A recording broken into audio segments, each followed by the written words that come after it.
Welcome to the Click podcast. I'm Dani Watson, a mindset and manifestation expert and founder of The Click, a company that helps women overcome their fears and limiting beliefs to create a life and business that they love.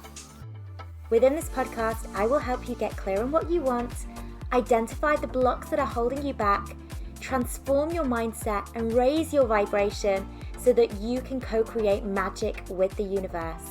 If you are looking to design a life that truly sets your soul on fire and manifest more success and abundance, then you are in the right place.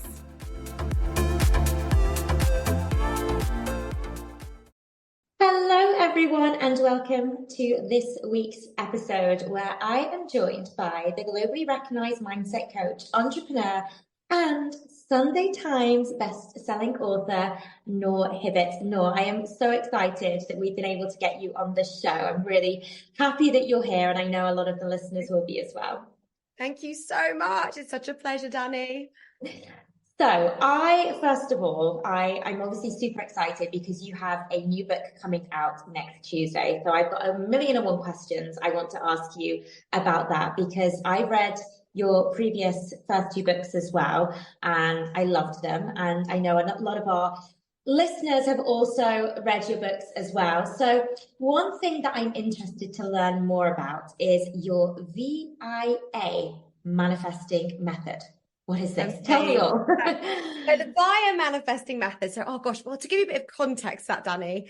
So the VIA manifesting method was something that I came up with basically because for the last decade, I have loved the idea of manifesting. Well, actually, let's go back. When I was 23 years old, I was on my bed with my mum crying like, please fix me. Like, I am fucking broken. Sorry, I hope this is an 18 plus rated show. Oh, we're here for it.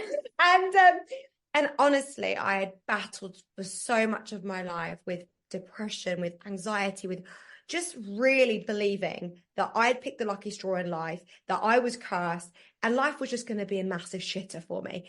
And so I remember I got to 23 years old, I was on the bed, and around that time, this book called The Secret came into my world. And it came in the most crazy way, and I read it and diligently was like, this is it. This is the ticket to paradise. I know what I need to do. I'm going to manifest this crazy life. And my first kind of intentional experience of trying to manifest was walking into Sainsbury's and deciding, because the book told me if I visualized it, it would happen, that I'm going to win £100,000 on a scratch card. So I'm holding this image in my head, walking into Sainsbury's, Billy big bollocks, like, well, I'm going to win it. Go in there, scratch the scratch card, and funny enough, won nothing. And so I kind of poo-pooed this idea of like, well, she said that's what I had to do, said believe it, said be positive, all of this stuff. And I kind of poo-pooed the whole idea. I like the concept of being positive and all this stuff, but I wasn't really seeing myself manifesting, which was really ironic because actually when I look back, I was a master manifester. And I was manifesting the craziest shit, even from a really young age, not really knowing what that was because we're all manifesting stuff all the time, 24/7, 365 days a year. But most of us are very unintentionally and unconsciously creating the life that we want. And so I kind of revisited this whole idea of manifesting when I was about 29 years old. And this time, once again, I believe when the student is ready, the teacher appears.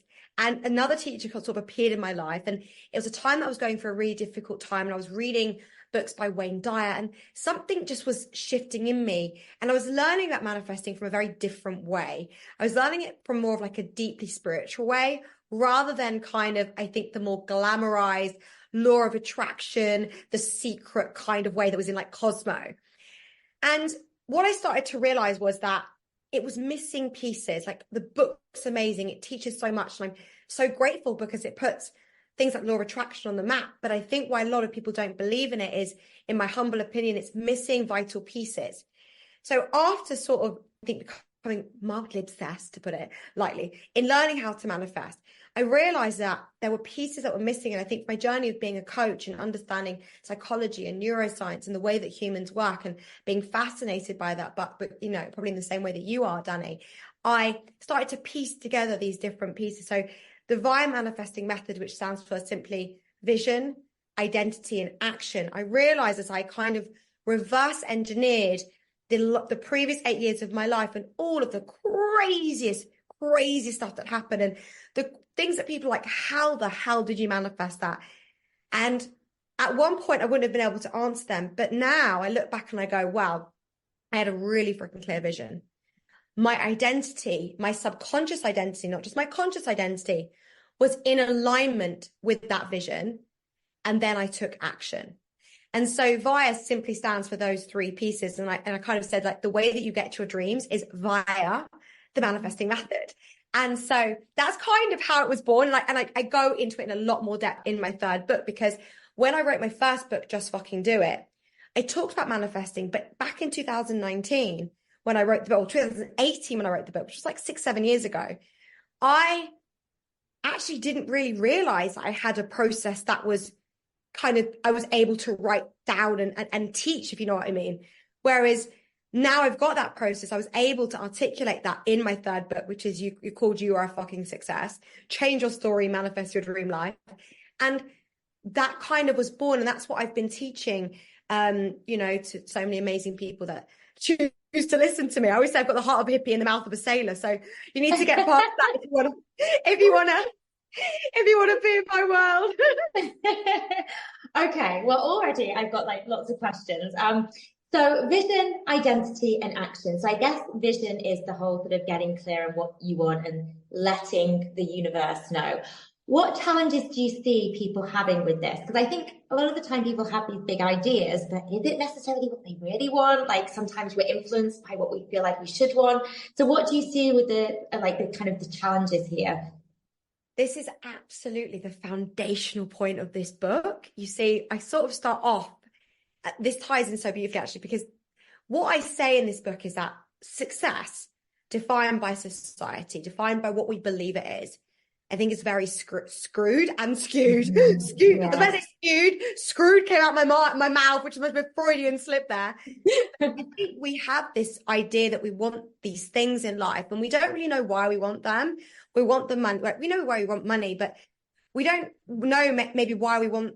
Oh, I really want this like handbag, or I really want this, or I really want this, and often we have this kind of experience of wanting things in life without really an awareness of why we want them. And so I kind of believe that the first level to creating the success that you want in your life is really defining what it is you actually really want. What really matters to you. You don't have to want to be a millionaire. You can want to be earning, 10 grand a year, living in a caravan on the side of the road and making baked beans every night. If that's your vision, but you're thinking that's wrong because that's not what everyone else is saying success is.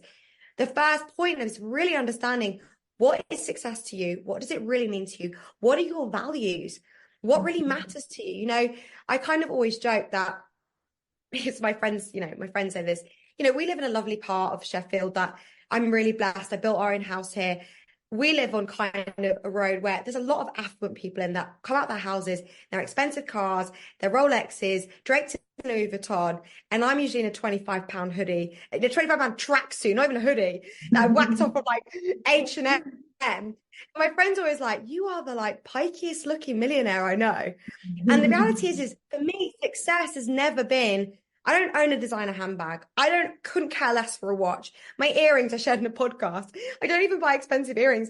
These are Primark, because whenever I buy anything expensive, I lose it. So I'm so sentimental.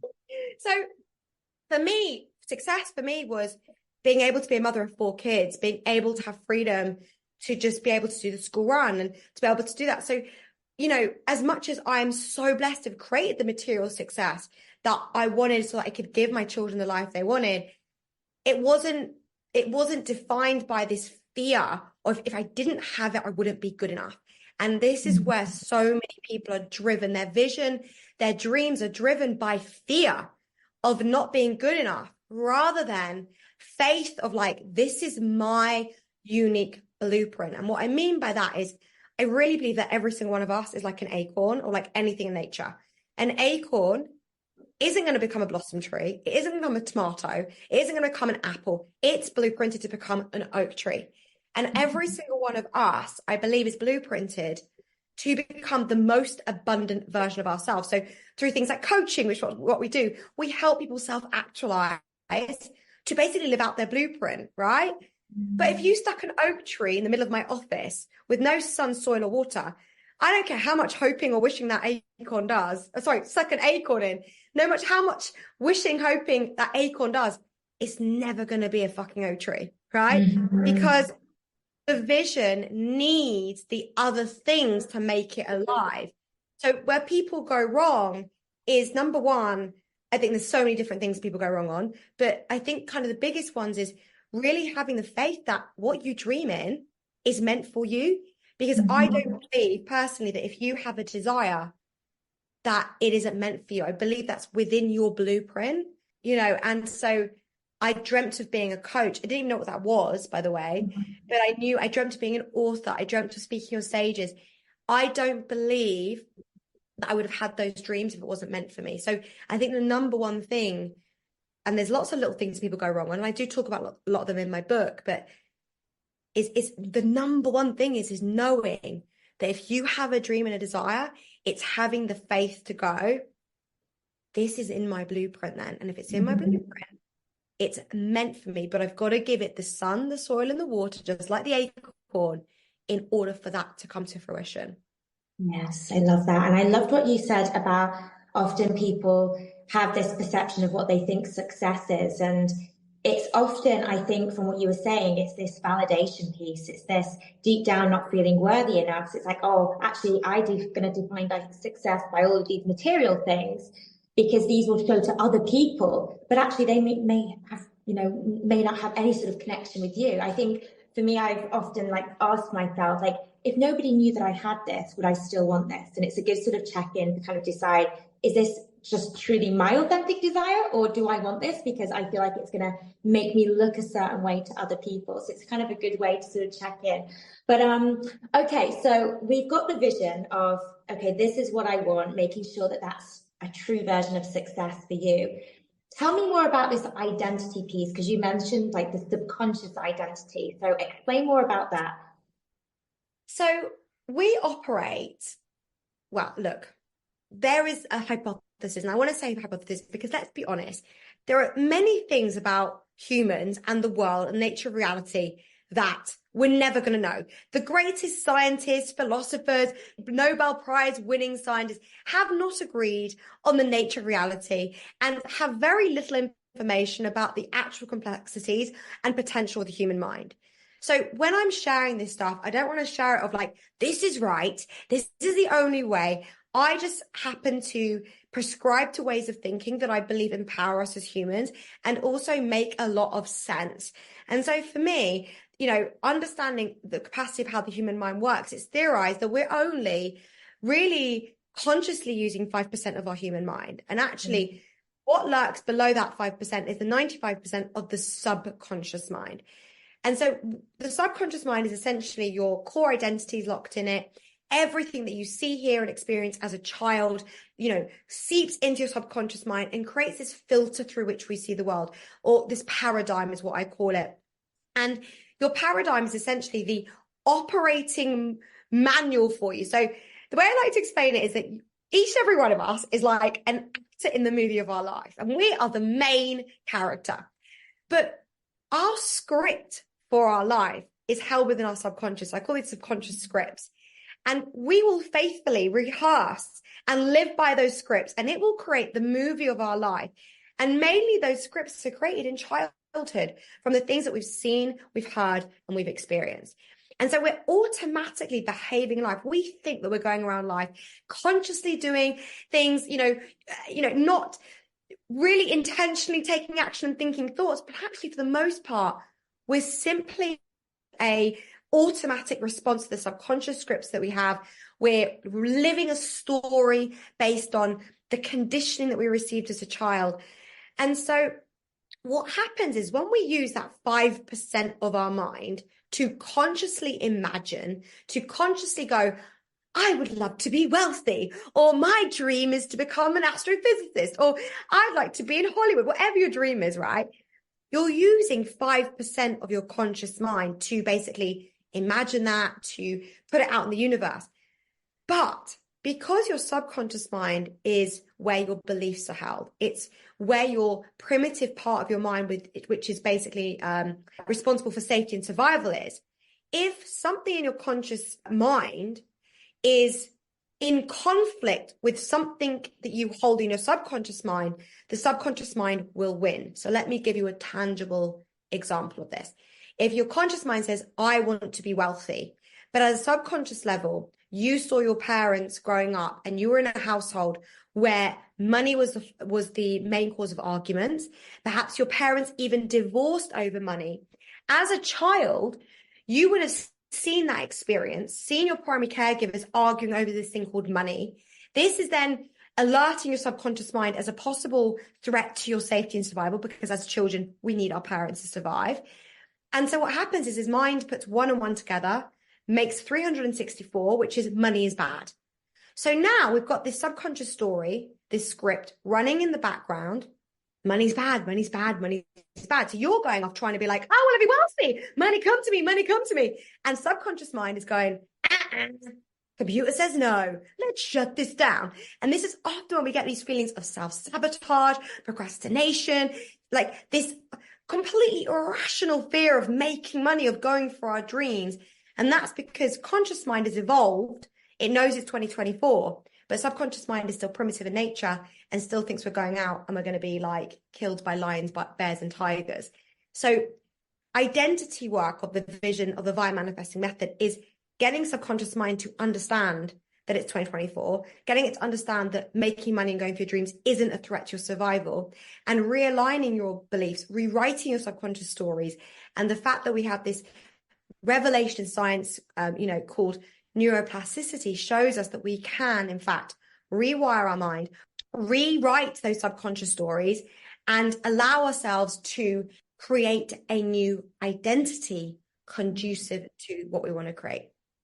I love that. And I love that you've mentioned neuroplasticity as well, because I know a lot of people, at least from my experience, when I've, harped on about the law of attraction, and because it is kind of explained in these very spiritual concepts, a lot of people kind of maybe don't connect with it if they don't have that spiritual connection. But it's actually a lot of the principles of things like manifesting the law of attraction are actually based in neuroplasticity, neuroscience, and there's actually research to back all of this up. It's not just this fluffy woo-woo stuff. 100%. And that's why I love it, because I say to people, you don't even need to believe in what I'm saying to you. Just follow the steps that I teach you for a purely psychological, scientific experiment. Don't even do it because you want to believe in the woo-woo. I believe the woo-woo is really what's making magic happen and helping kind of all the stuff happen. But you don't need to believe in it for it to work, because there are steps that are, like you said, embedded in stuff where there's evidence. And I tried to talk about that evidence within the book to give it a bit of, meat and bones. Yeah. And with it, the identity stuff. So, stepping into that identity of the person that has the things that you want and starting to kind of live from the belief system of, I believe making money is good. I believe making money is easy. Like, what are some things that we can start to do on a daily basis to start shifting that belief system and start to gradually change our identity? So one of the things that I did before I started my coaching business was I created an audio for myself. So I think one of the powerful ways that we can do that is we need to bypass the critical factor of the conscious mind in order to get to the subconscious mind. And I think one of the reasons that I've loved studying hypnotherapy and rapid resolution therapy, rapid transformational therapy, is because what it does is it teaches you how to get to someone's subconscious. But everyone can do that. And there's lots of different hacks that we can do that. And one of those is by creating an audio that you record yourself and listening to it before you go to bed or first thing in the morning, because your brainwave state is slightly altered. And when the brainwave state is slightly altered in those kind of waking and sleeping phases, you're actually able to bypass the critical factor of the conscious mind and actually go into the subconscious. So for about 4.5 months before I even started my coaching business, so this was back in 2016, I created an audio where I basically recorded all these like affirmations on them. And my biggest one was £10,000 months are my new normal. Manifesting £10,000 a month in sales is completely normal for me. It's easy, it's effortless. So I just recorded this and I would listen to it every morning and every night. And in September 2016, I launched my coaching business. And it was my first month. And my goal was £1,500. If I got one client who paid me £1,500, I would be over the fucking moon. I had a bottle of champagne in the fridge, ready to pop it open. When that one client came in, well, let me tell you this. I got 6 clients. And after 4 bottles of champagne, I went, I'm going to have to book a little holiday because I did £10,000. But what was crazy was that every month for the next 4 or 5 months, or I can't remember how many was, 10,000, 10,000. I was like, fuck, I've programmed my mind to 10,000 and now I can't seem to go past it. And so I had to go back and redo it again. So what I would say is go get your phone, go get your voice memo out.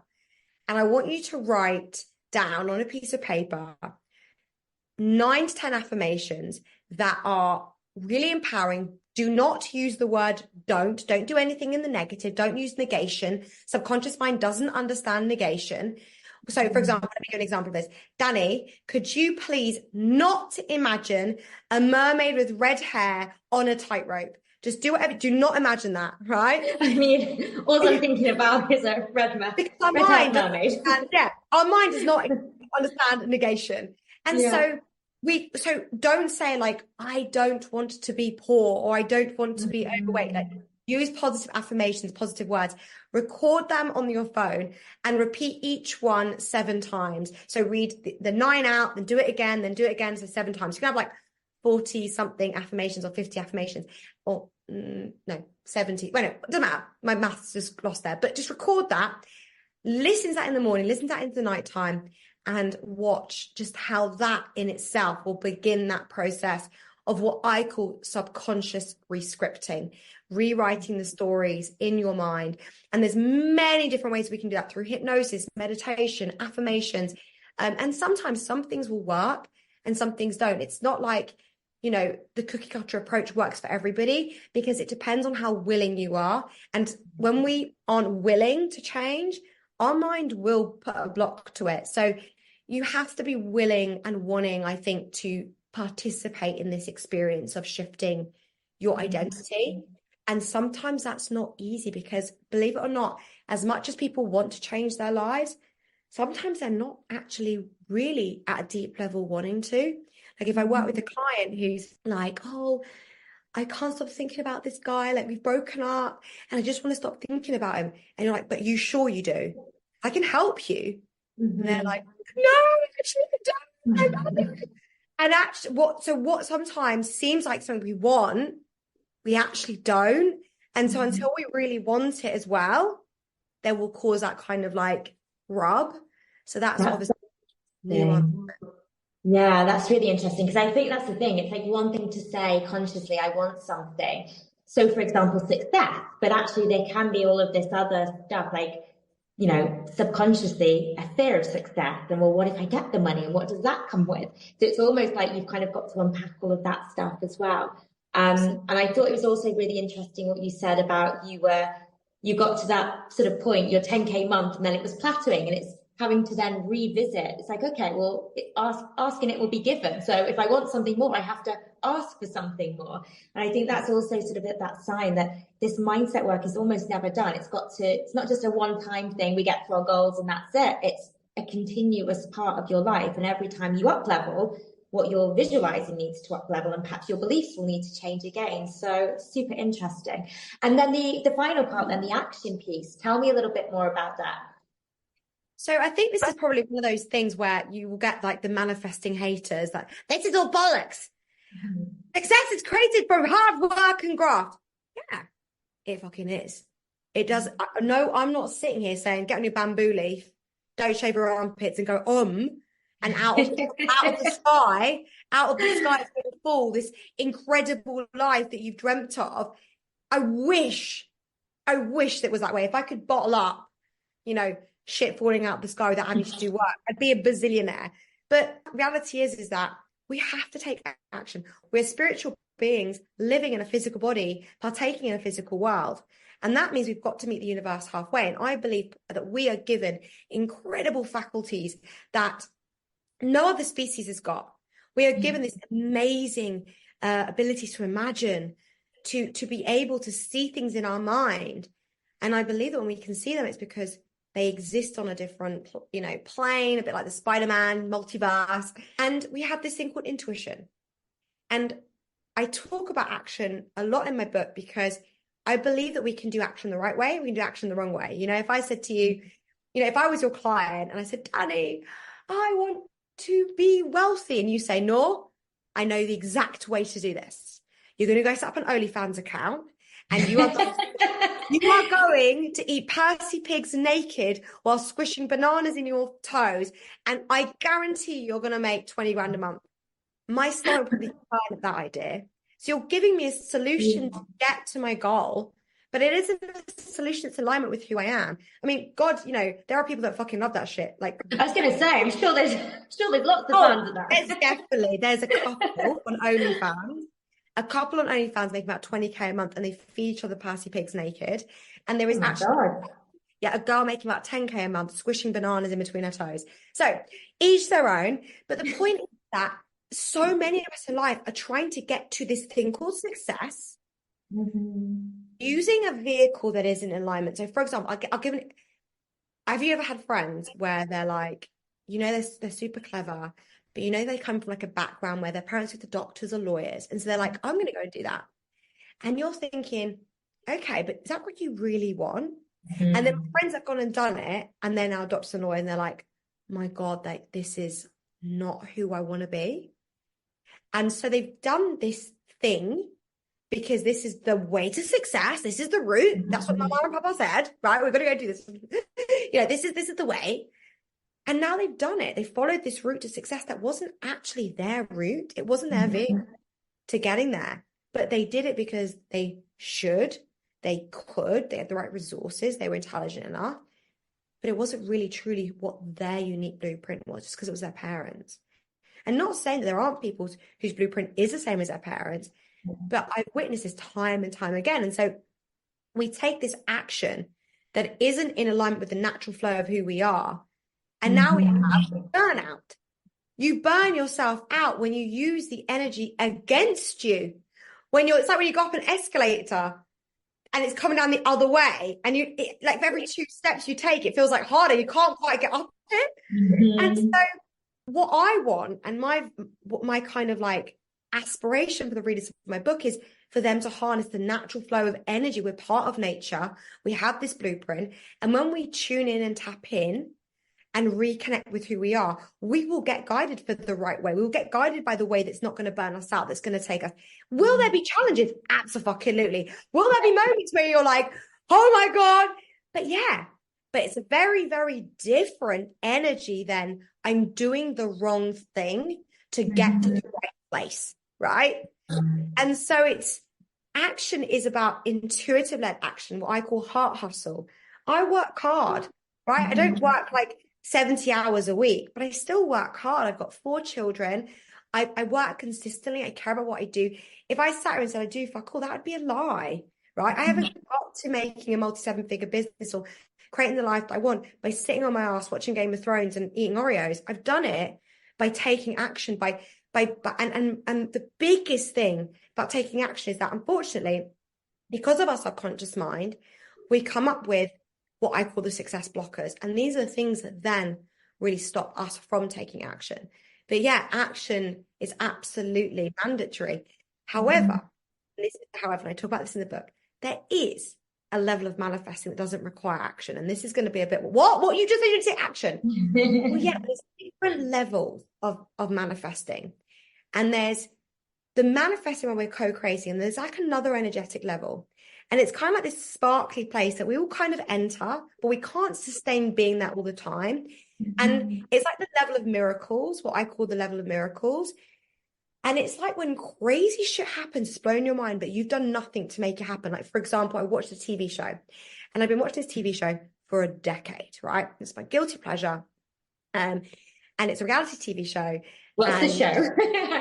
Okay, I'll tell you. It's the only way to be 6, okay? Oh my God. I mean, I'm here for all reality TV. Okay, right. So I don't watch TV at all, except this is I only watch three reality TV shows on when they're on, and that's it. And sometimes one of them I don't really watch as much anymore. I used to love the Kardashians, but I don't watch it as much anymore. I genuinely don't watch TV. I watch the odd Netflix series, but generally don't really watch TV. But I watch this really shit TV. So I watched Towie for years, and then I'd kind of met a few of the people on the way before I. But I remember sitting on my sofa once, thinking, God, not once, multiple times, God, I just wish I could just get these girls in a room, put their heads together, and coach them because I could help them all this stuff, right? And there was one particular girl that I just really felt seemed really sweet and just needed a bit of a, bit of coaching. And one day I was in London at a book launch party, and I'm like, mum's night out, so I've had a few drinks. I'm literally like already drunk, and out the corner of my eye, I see two kind of women walking towards me. And I'm like looking, thinking, shit, that's one of the girls of the show. Anyway, she walks over, and we're at the bar, and we start talking. She's actually quite shy. So I was like, I'll get you a drink. We're talking away, and just give me all the behind the scenes. I'm like literally so excited, like hearing all the goss, like, oh my God, this is happening. I'm telling her a bit about what I do. And we part ways, we exchange numbers, we part ways. She was like, you're so nice, thank you so much for looking after me. I was by myself, blah, blah. And a few months later, I get a message. My agent thinks that I should coach with you. Would you be able to be my coach? Oh my God, I love it. So I did nothing to make that happen. I didn't sit there and go, this is the vision that I have. Let me rewire my brain to match it. Let me take the action to make it happen. I went out on a fucking night out and got drunk. And this is what I mean. Like that stuff can happen. It doesn't require action, but generally across the board, when we're trying to manifest stuff, we need to be taking the action to make it happen. Yeah, I love that. And it's those times, like you said, like where it literally feels like magic. You're like, I've not done anything here. I've not even really thought about it. And I think a big part of that is just that surrendering piece, like just handing it over to the universe and just being like, you know what? I've got this desire. I'm just going to throw it out there, but then I'm not going to do anything with it. And let's just see what happens. And it wasn't even, this is what's crazy. It wasn't even like a desire that I really, like, it wasn't like I was actively thinking about it as a desire. I didn't go right on my goals list. It was simply a fleeting thought, but it was a pure desire. It wasn't meddled with my ego, because I didn't really believe that it's something that I was going to happen, if you know what I mean. And the same thing with my book deal. So my first book deal, I was walking around Manhattan, and I'd held my first event in New York, which was just a dream in itself. So I'm on cloud 9. My energy is through the freaking roof. I'm walking around Manhattan listening to Jen Sincero's You Are a Badass. Love that. And in the depths of my own little mind, I was like, oh my God, what it would be like to be an author like her. But, I had no book deal at this point. This was 2017. And I remember thinking to myself, a really cringy thought, I just love to be like the UK's Jen Sincero, right? Just a really cringy thought that I never, ever said to anybody, right? Never came out my mouth. Yeah. Anyway, a year later, well, less than a year later, the following February, I got offered my first book deal by Hay House, but I turned it down. And the reason I turned it down was because at that time I had a client who was in publishing, and she'd left publishing. She was now my client, and she said to me, Noor, I really strongly believe that you are going to get a better book deal than this. Please don't take this book deal. And I'm thinking, no, I need to go in Hay House. This is, I can't turn this down. Right?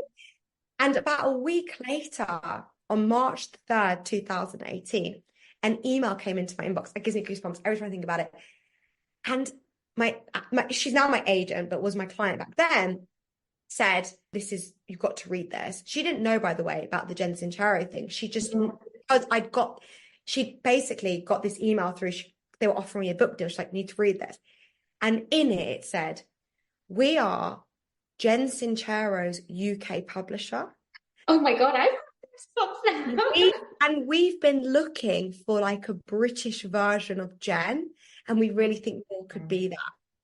So I'm reading this. My jaw is on the floor. I'm like, and I believed in manifesting and I believed in all this stuff, but every time something like this would happen, I'd be like, what the actual fuck? please, someone's like taping my innermost thoughts. So that was, and for me, after that, any sort of doubts of what was possible started to dissipate even more and even more and even more and even more, because this crazy shit just kept happening. And there was these specific moments of people, opportunities, or things happening. I'm like, whoever doesn't believe this shit is real is smoking crack, because there's no way this is happening as just consistent coincidences, you know? Yeah. I love that. So it's almost like we've got this sort of process, the VIA, vision, identity, and action. So we can kind of take our role, but then we can also continue to trust that magic is going to happen and things can unfold when, often when we least expect it. And my favorite phrase is there's still something better. It's like, I can kind of set my intention as to what I want, but I'm really open to things being absolutely wilder and even bigger than I ever anticipated. But I love that. And I feel like I could literally talk to you all day. And a lot of what you've been saying really speaks my language. So honestly, I feel like I could keep going. So your book then, it's pre-released at the moment, that's right. And then it's officially launched on the 9th of May. Is that right? It absolutely is. So my book, Your Success, is coming out on the 9th of May. We've got on the pre-orders, and one of the pre-order bonuses is actually, it's kind of like a book club on steroids, but it's a coaching experience with me over the course of June, which basically takes you deeper in the concepts of the book. You get to ask questions. I'm going to be doing basically a live session on each of the parts of the book, going deeper, sharing things that I didn't even include in the book, because I thought of them after the book was published, went into print. So kind of going to get access to like the missing chapters. And also a chance to ask me any questions about the stuff that comes up for you, and we'll do hot seats. It'll be a really incredible experience. It's worth £197. You're going to get it for free. And we're also going to be doing 365 days of like micro coaching. So you're going to get like 365 days of like success love notes from me to help you really manifest the life that you want and the success that you desire. And so if you go ahead though and pre-order 2 copies of the book, we have an absolutely wild bonus, which is you and a friend or your mum or your dog or your cousin or whatever you want to bring get free tickets to come and join me at Your Fucking Success live in the UK in October the 12th in Birmingham. So you pre-order 2 copies of the book, you can come and join me at this live event. I've got already 2 incredible guest speakers. I don't usually have guest speakers, but I've brought on 2 amazing people that have helped me on my manifesting journey, and I wanted to bring them to you guys. So after the pre-order date, these will be paid tickets for the event. So if you pre-order 2 copies, you get to bring you and your friend for free. So this is obviously while seats last, and we've had a lot of people pre-ordering. So make sure you go and get those to reserve, so that you're in there. Amazing. Oh, well, that is absolutely incredible. So what we will do, Noor, we will link to your book in the show notes with all of the information about those incredible bonuses as well. But honestly, as I said, I could have literally spoke to you for the whole day, because this is just so fun and I've learned so much and your energy is just incredible. So thank you so much for coming on the show. Thank you so much for having me. If you are wanting to build your own successful online coaching business, make sure to check out Freedom, Abundance and Impact, our free 10-day business and mindset course for coaches and aspiring coaches. To access, simply head to wearetheclick.com and click free course in the menu.